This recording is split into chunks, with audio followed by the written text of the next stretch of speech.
Good morning. Thanks for joining us. I'm Paul Rivera. We begin this morning with some breaking news just into the WIS studios. The Sumter Sheriff's Office, they're looking for this man, Demetrius Alexander Brown. He's considered armed and extremely dangerous, wanted in reference to the fatal shooting that happened in Sumter on Saturday. Deputies responded to that shooting call. Happened at the Auto Doctors. This is located at 56 South Pike Road East in Sumter County. When deputies arrived, they say they found a man who had an apparent gunshot wound. He's been identified by officials as 34-year-old Shermeen Pack of Sumter.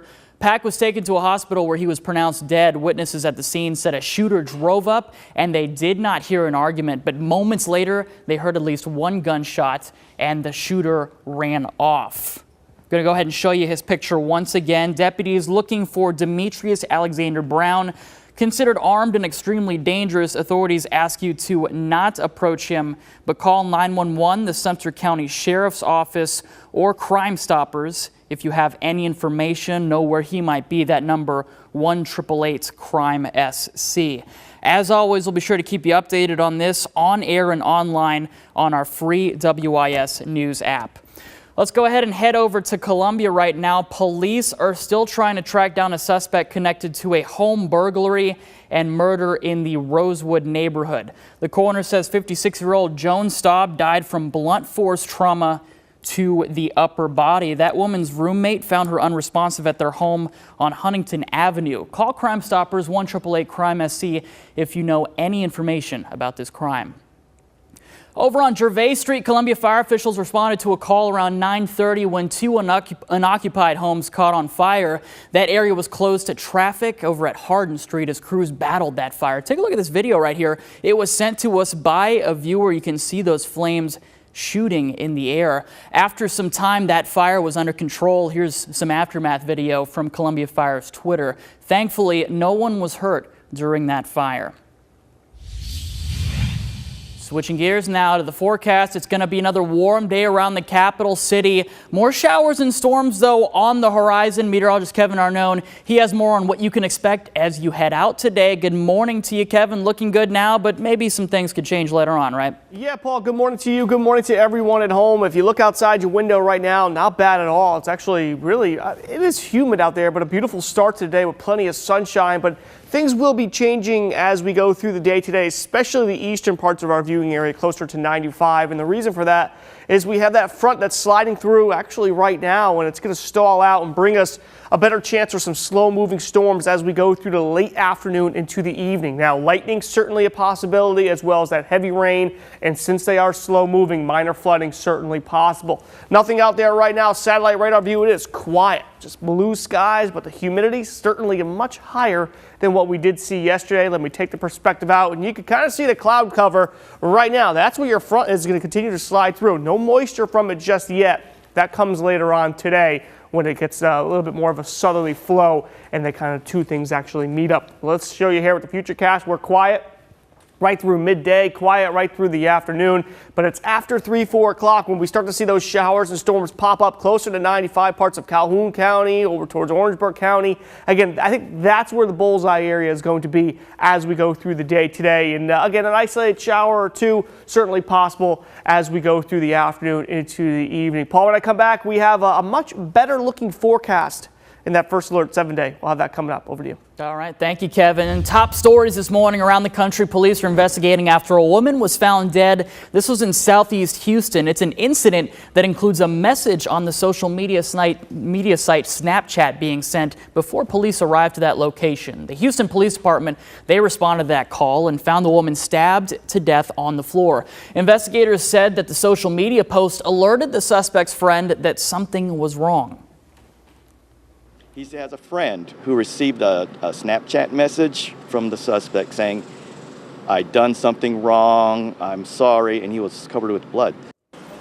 That friend attempted to check on the suspect, but no one answered. The suspect lives with his elderly parents, and when they woke up, they were the ones who found the woman. Investigators say the man was sitting on the edge of a bed with a knife in his hand. After several commands to drop that weapon, the man was tased and then taken to the hospital. Now over to Washington State, where FBI and National Transportation Safety Board investigators, they're sorting through the wreckage of that stolen plane that crashed following a chase involving military jets. We told you about this yesterday. Officials believe Richard Russell was the only person on the aircraft he stole from Seattle-Tacoma International Airport. Kim Hutcherson has a closer look at where that investigation stands. A bizarre chase in the sky. A pair of military jets flying behind a stolen passenger plane as the man behind the controls performs stunts. Hey, pilot guy, can this thing do a backflip, you think? Air traffic control tried to talk him down to a safe landing. Authorities say the man was a 29-year-old ground service agent for Horizon Air. He had access to that area legitimately. It is inside the security fence, and so no security violations were committed. The sheriff's department described the man as suicidal. Just a broken guy. Got a few screws loose, I guess. Witnesses say the plane was flying erratically and believed it was a military exercise. We'd never seen a plane that low over our deck before. How the hell did somebody get inside a plane at SeaTac Airport? That's not okay. I cannot believe that would have happened. Yeah, no, impossible.